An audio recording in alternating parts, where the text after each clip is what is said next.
Hey everybody again, the Attack is, Zach Attack is here with another edition of the Attack Line for Wednesday, September 28th of 2011. Wow, 2 more days left in September, heading into October, the Halloween month. Get interesting around here. Gigs and everything. Gigs on Friday, triple header. Right, let's start with the Billboard #1s. Only 1 week, Lady Antebellum lasted at #1. And how embarrassing for them, kind of, to get kicked off by Etheridge. But he deserves it anyway. Tony Bennett releases a second duets album, #1 album for Mr. Bennett. Last week, he made history by being the oldest living legend to be on the Billboard Hot 100 last week, 87 with Heart of Soul, he's 85.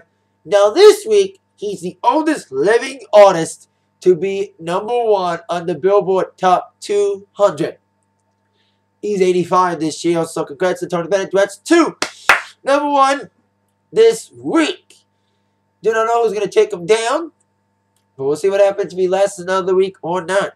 Speaking of lasting at #1, Wu 5's Moves Like Jagger remains at #1 for the 4th week.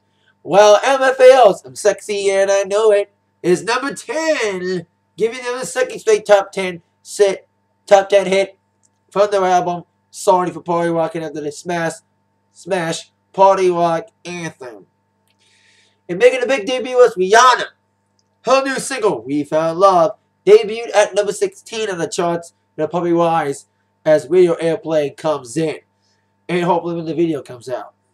Speaking of the video, she reportedly shot the video in Northern Ireland, and some Northern Irish farmer complained about her being naked, kind of. Her breasts were hanging out, apparently, during the shoot of this new video. It's a trendy topic, as she was ordered to shut down, cover up by a Christian farmer. Makes sense, don't it? Christians!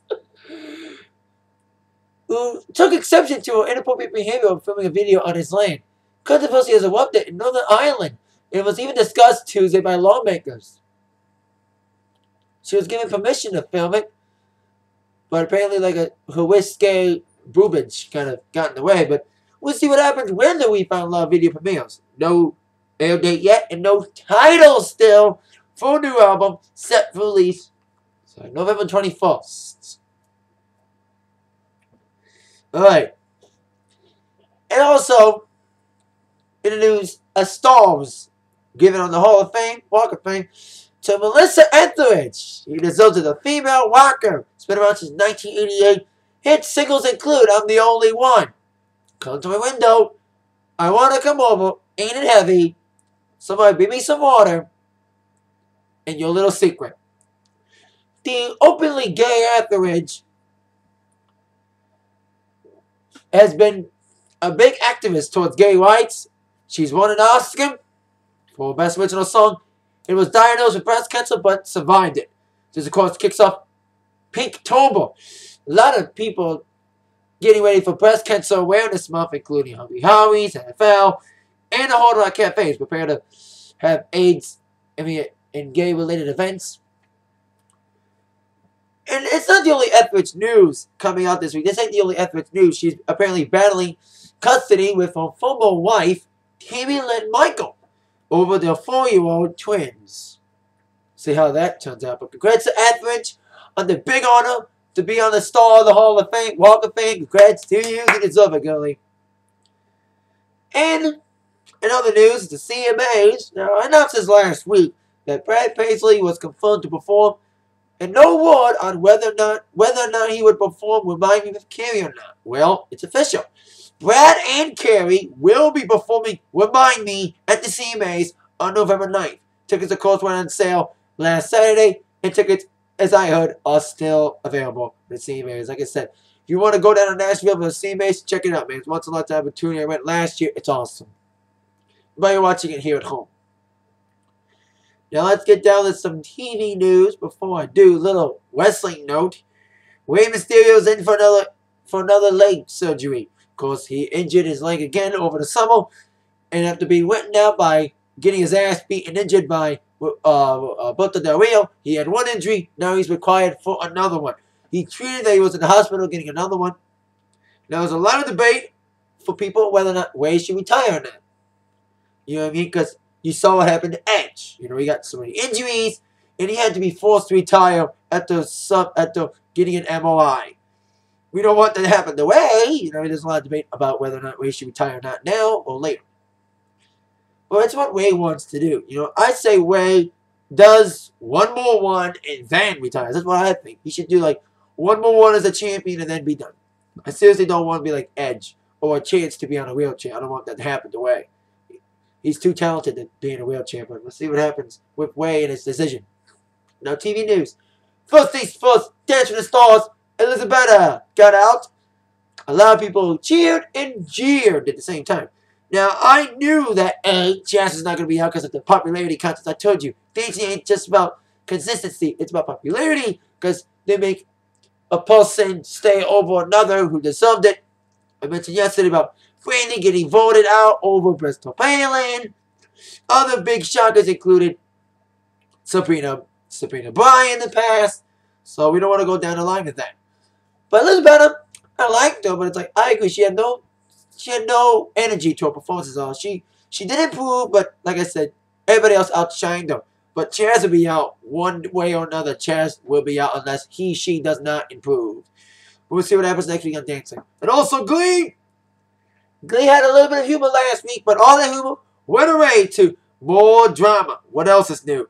Even without the love triangles, there was a lot of drama, including the return of the old Quinn. I said on last week's review that I predicted that Quinn will return to the old home, but I thought it was going to take a little while. I didn't know it was going to be 2 weeks into the new season.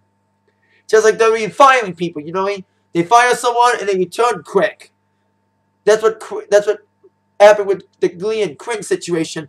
Because Quinn wants to get back full custody of her daughter Beth, who she let Shelby adopt. Because Shelby, played by Adina Menzel, returned this week as a teacher for other Glee Cub in McKinley after what happened to Sugar Candy, whatever that bad girl singing with Asperger's was.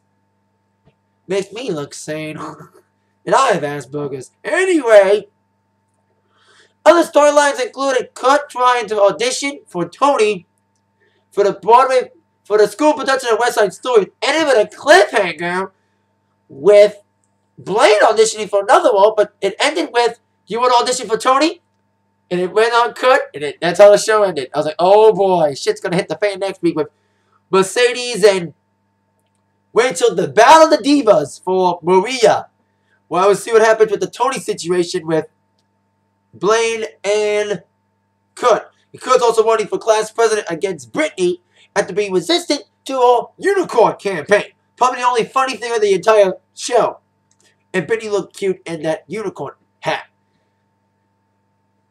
I get aroused when I see girls in hats. Cute ones. Anyway, see what happens on Glee next week. And see if they get some humor back. But it was still a decent episode. A lot of drama, but a lot of great numbers. I like Kurt's number, a little over the top, but still good. I like Blaine's song. The second week in a row, Blaine gets the last song on the show. And it's the best fucking one on the show. Last week it was the last song with Not Unusual. Well, second to last song before Can't Stop the Beat. And he ends the show again with his performance of I forgot, something this way comes or something. But let's see what happens on Glee next week. But tonight, we got the X Factor. Auditions continue.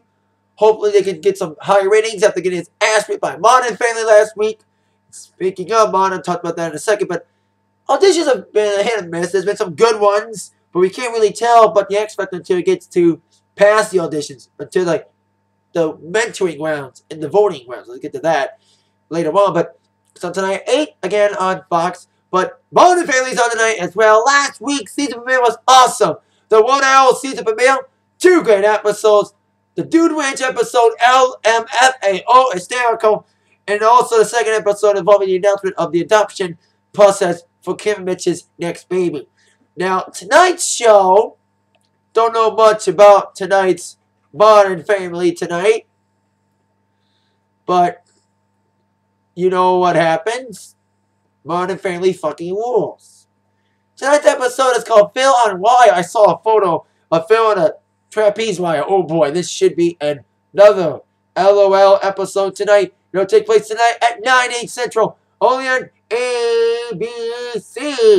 That is it for my Atakline tonight. See y'all tomorrow for my Modern Family review and more. See y'all later. She's been attacked by the news from Zach. Thank you very much. See you later. Bye-bye. Yeah.